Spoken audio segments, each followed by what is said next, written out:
Welcome to the Deep Dive.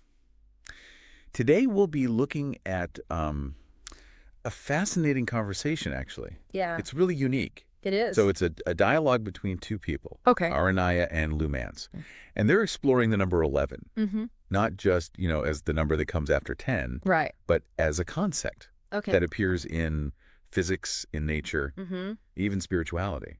Yeah, it's really interesting how they start off with string theory, Oh, wow. which is a pretty complex topic in physics, Yeah. but Lumens manages to explain it in a way that's Mhm. pretty accessible. So string theory basically says that everything in the universe Yeah. is made up of these tiny vibrating strings of energy. Yes, and the really interesting part here is that for the math of string theory to work, Mm-hmm. you need 11 dimensions. 11 dimensions. 11 dimensions. Now, we only experience the world in 3 dimensions. Right. Length, width, and height. Right, length, width, and height, Plus time. which makes it 4. Yeah, so 11 dimensions is a pretty wild idea. That's hard to even Yeah. wrap your head around. It is. So where does 11 fit into all Oh, this? Aranaya is just as puzzled as you might be, Yeah. and she asks Lumance point blank, what's so important about 11? Okay. And Lumance explains that 11 is crucial to string theory, specifically a version of it called M theory, Okay. which attempts to unify all of the forces in nature.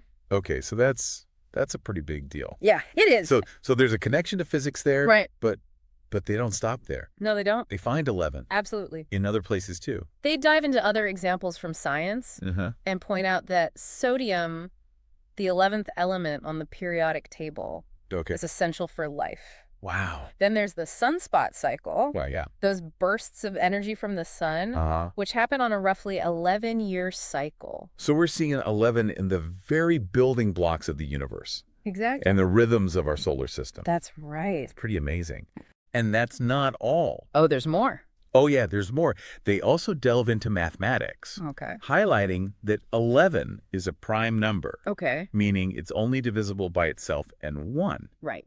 which gives it a unique significance mathematically. Okay. They even bring up Pascal's triangle, I've heard of that. where the 11th row has special importance Oh. in combinatorics. So it's like 11 is woven into the fabric It seems that way. of reality itself. They even go beyond science and math. Okay, so where do they go from there? They explore how 11 appears in nature. Okay. For example, they discuss the spiral patterns found in plants, Mm-hmm. and even the fascinating phenomenon of rogue ocean waves, Oh, wow. often appearing in groups of around 11. It makes you wonder if there's like I some agree. deeper connection there. Yeah. Some underlying principle that links Exactly. all these occurrences of 11. That's what Araya and Lumance start to explore. Okay. And they look at how 11 appears in spiritual and mystical traditions. Okay, for example, in numerology, it's considered a master number Huh? associated with intuition and spiritual awakening. Wow. And in Kabbalah, 11 represents the bridge between the physical and spiritual realms. So we're moving from the concrete world of science and math Yes, into a more symbolic and philosophical realm. exact. That's really interesting. And they even draw examples from mythology and history. Oh, like what? Well, think about Apollo 11, Oh, wow. the mission that landed humans on the moon. I never made that connection. Yeah. It's pretty amazing. So even in our history, Yeah. 11 has this resonance. So how do they tie all of these seemingly disparate examples together? That's a great question. What is it about 11? That's where the real depth of their conversation begins. Okay. Lumance guides Arnaya to see 11 not just as a number, Hmm. but as a symbol, Okay. specifically a bridge between duality and unity. So like the two ones coming together to create something whole? Precisely. That's interesting. And they use the analogy of music to illustrate this concept. Okay. They talk about the 11th harmonic, Mm-hmm. which is a specific overtone produced by vibrating strings, Okay. and it has a unique sound that adds another dimension to the music. Okay. So it's like the 11th harmonic creates a bridge Uh-huh. between the fundamental tone Yeah. and this richer, more complex soundscape. So 11 represents the point where two seemingly opposite forces, Yes, like duality and unity, right. or the finite and the infinite, come together to create something new and greater You got it. than the sum of its parts. That's a great way to put it. Wow. And this is just the beginning. Really? They start to sense that there's something even deeper to 11, Okay. something beyond just being a symbol of balance. So where do they go from there? Well, in part 2 of our deep dive, Okay. we'll explore how Aranaya and Lumantz delve into the idea of 11 as a point of convergence, Okay. where opposites don't just meet but merge to create something entirely new. Oh, I can't wait. Yeah, it's pretty mind-blowing. I'm ready to have my mind blown. Okay, get ready. All right. It's coming. We'll be back in a minute. See you soon. Picking up where we left off, Aranaya is starting to see 11 as more than just a symbol of balance. Okay. She senses that there's something more dynamic going on. Yeah, it's not just about two sides of a coin. It's about what happens when those two sides actually interact. Exactly. Lumantz picks up on this and starts guiding the conversation toward this idea of 11 as a point of convergence, Okay. where opposites don't just meet, Mm-hmm. but actually merge to create something totally new. So how do they explore that idea? Well, they introduce this fascinating concept of fractal expansion, Okay. and they use the imagery of fractals to help explain it. Oh, yeah, fractals. I've always been fascinated by those. Right, they're those infinitely repeating patterns Mhm. that are both finite and infinite at the same time. Yeah, it's like seeing infinity reflected in something Exactly. small and contained. And they suggest that 11 embodies this concept as well. Yeah, I'm listening. Think about it.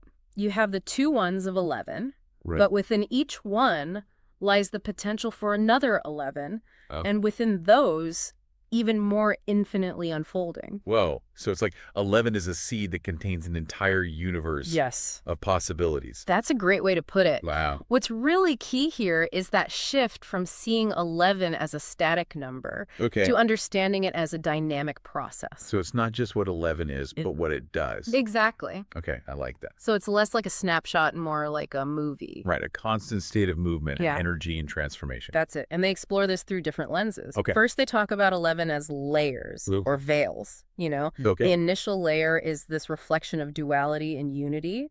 Yeah. But then there's a deeper layer, Okay. a hidden depth beyond that initial duality. So it's like peeling back an onion, Yeah. revealing more layers as you go. Yeah. Exactly. We're like those Russian nesting dolls. Oh, yeah. One inside the other. I love those. Then they get into this idea of 11 as vibration. Okay. Remember we talked about those harmonics in music? Yeah.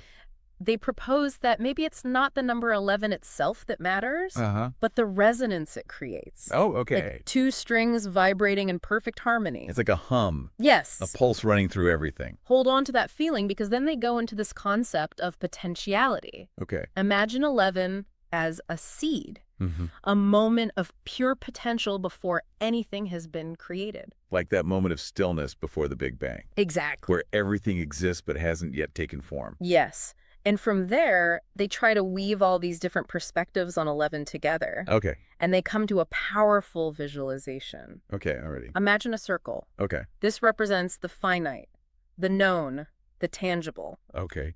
Aranaya even calls it the space where life exists for tangibles. So I'm picturing a circle. What happens next? Now imagine that circle flipping into an 11. Okay. Those two straight lines represent a break in the circle, Uh-huh. a gateway to the infinite. It's like the circle is breathing, Yes. expanding and contracting, Yeah. opening to the infinite, and then closing back to the finite. You got it. They describe it as this pulsating rhythm, Mm-hmm. a beat that drives creation itself.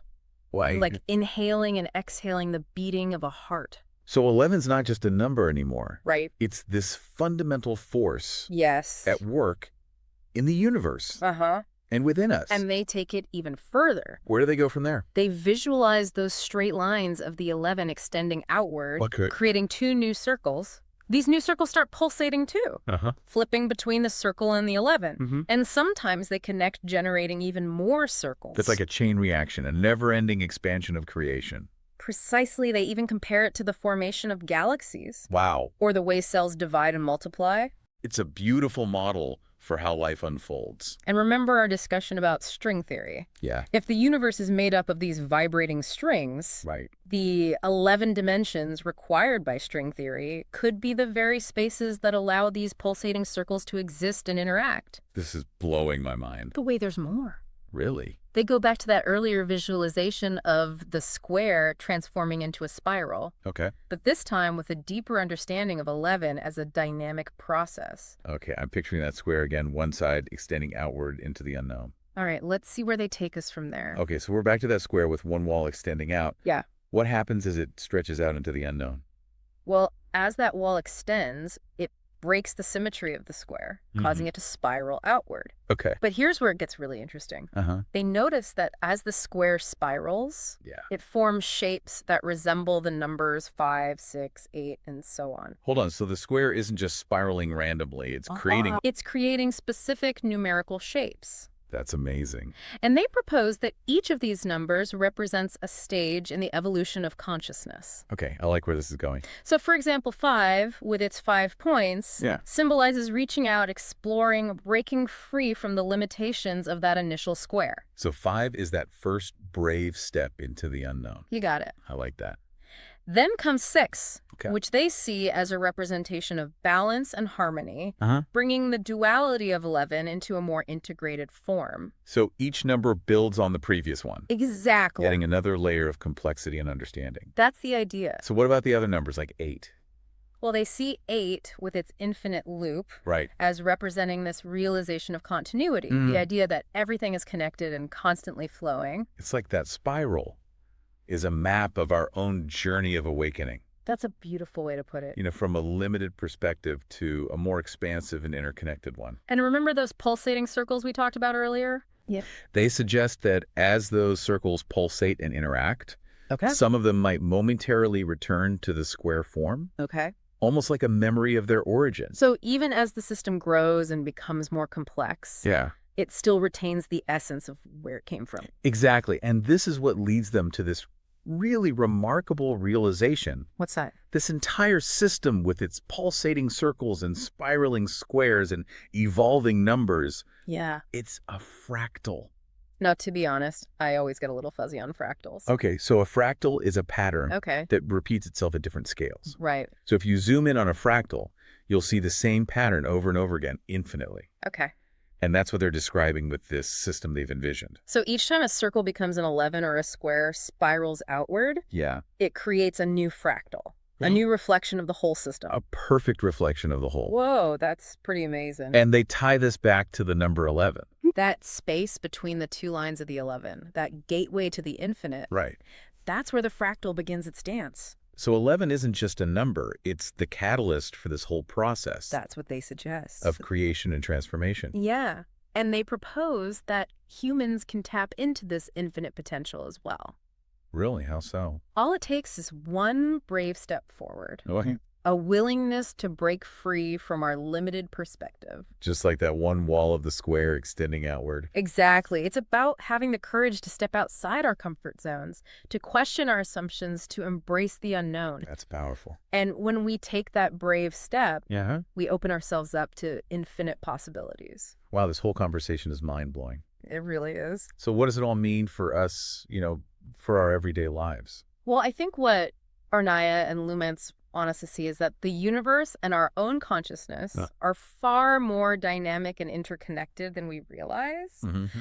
We're not isolated beings, but part of this incredible dance of creation. And each of us has the potential to break free from our limitations and tap into that infinite flow. That's an inspiring thought to end on. It is. Well, thank you for joining me on this deep dive into the mysteries of 11. It was my pleasure. It's given me a lot to think about. And until next time, keep exploring, keep questioning, and never be afraid to take that one brave step forward.